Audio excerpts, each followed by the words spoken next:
Tapes of Trepidation presents The 12 Scares of Christmas.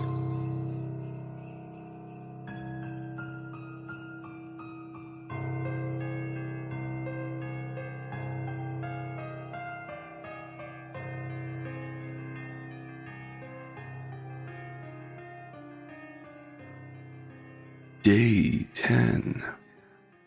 Knock knock.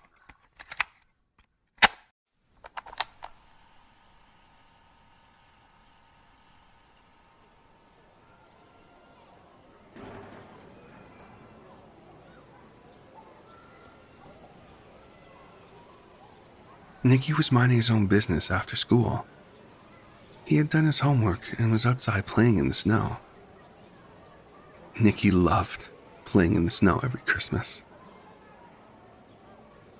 The neighborhood was busy, with parents bustling their kids into or out of cars, and yet more children having snowball fights.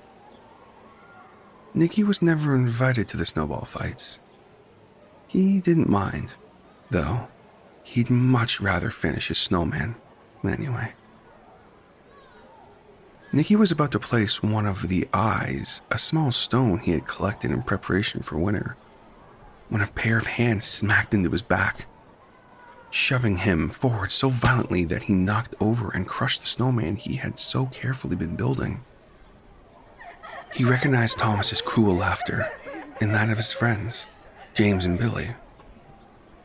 They were the neighborhood bullies, and their parents not only let them get away with their behavior, but they encouraged it because the parents were also bullies. Everyone in the neighborhood hated these three families and avoided them as best they could. Aw, is little Nicky gonna cry? Thomas said in a mocking voice, miming rubbing his eyes as he did so. Nicky did cry, but he didn't try to get up. He knew that would only invite further bullying. So he just lay there crying, waiting for them to get bored and leave. Eventually, they did, deciding to go and ruin the other kid's snowball fight instead. This was a yearly routine. The kids would play and the bullies would try their best to ruin everyone's fun. It's one of the crueler cycles of neighborhood life.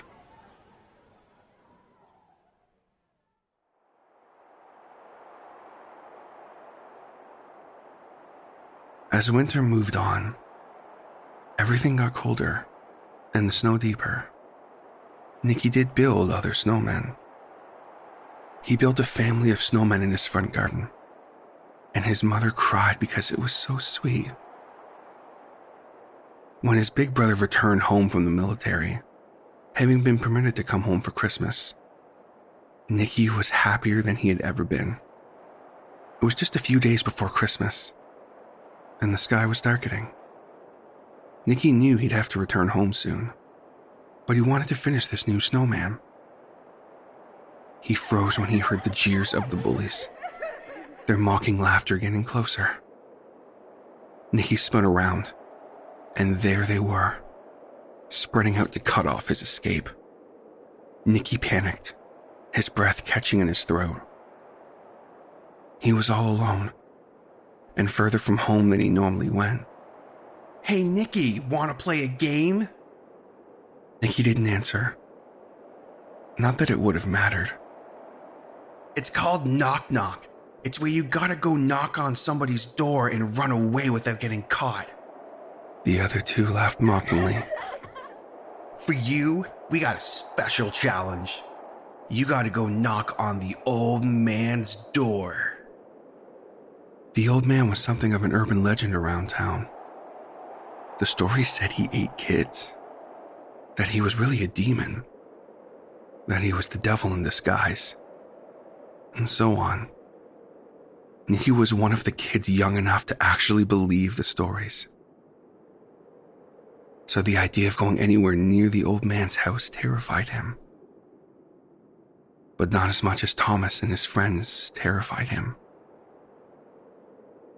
The bully simply stood and waited, and eventually, Nicky agreed to go and knock on the old man's door.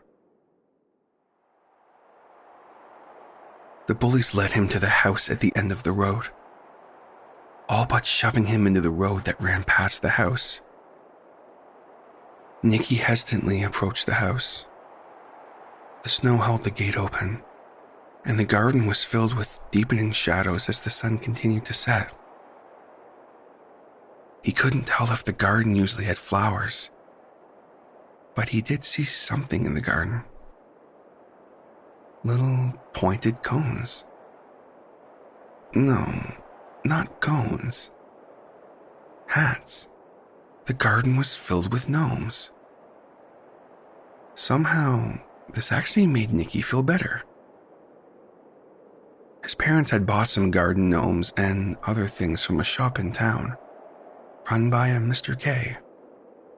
Nobody knew what the K stood for, if it stood for anything at all.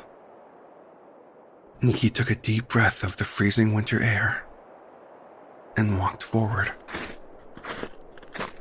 The snow crunched under his boots, a sound that usually filled Nicky with joy, but now filled him with trepidation.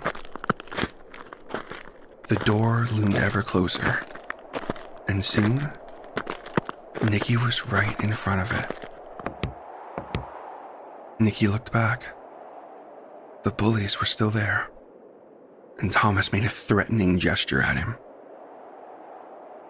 Nicky panicked and turned back to the door. Reaching out, he knocked upon the wood, his eyes squeezed tightly shut. There was no response, or so it seemed. So Nicky opened his eyes. The hallway light was on in the house, and the face of an elderly man peered out from the window of the door, glaring down at him. Nicky tried to turn, to run, but he was frozen in place, pure terror running through his veins. The door opened, and the old man was there, his eyes filled with a strange intensity, seeming to stare right through Nicky. The old man then bent down on a knee, and in a voice that held a surprising warmth, he said, "Are you okay?"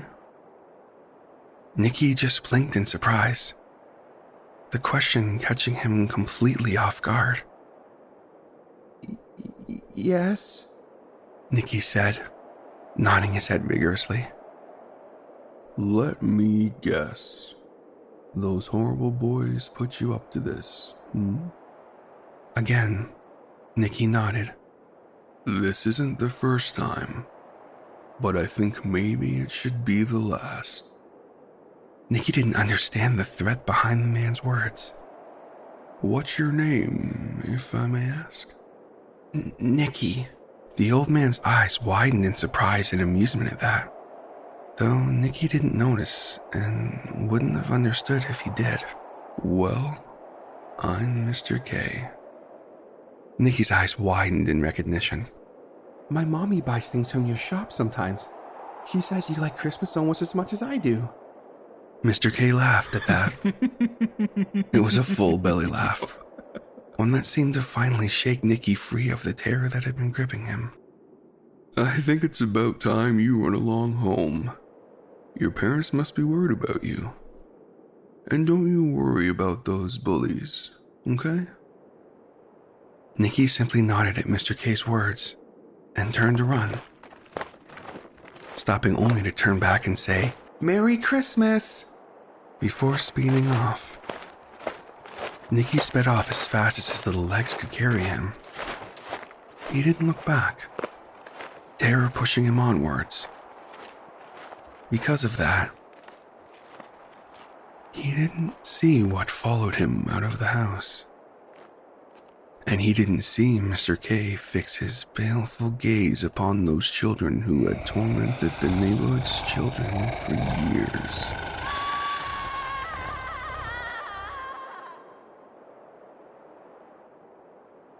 Nicky got home in record time, and he flung himself into his parents' arms, sobbing and trying to tell them everything that happened, though his parents could only make out every third word.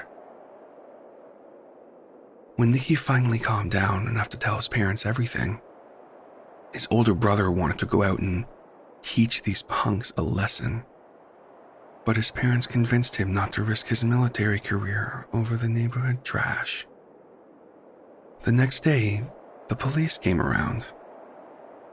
Thomas and his friends never made it home. When questioned, Nicky told the police officer everything. The officer had a look of sympathy on his face. This wasn't the first time any of the officers in the area had run-ins with the boys, and they suspected it was yet another prank. By the end of the day, the police weren't so sure it was a prank. Police searched everywhere for the 3 missing boys, trying to mask their relief. Everybody hated the families, and people were tired of car and house windows getting smashed or spikes being placed in the roads, things like that. The search continued throughout the holidays, and Christmas ended up getting delayed by 2 weeks in every household. Nobody ever found those 3 boys, and their parents all eventually moved away.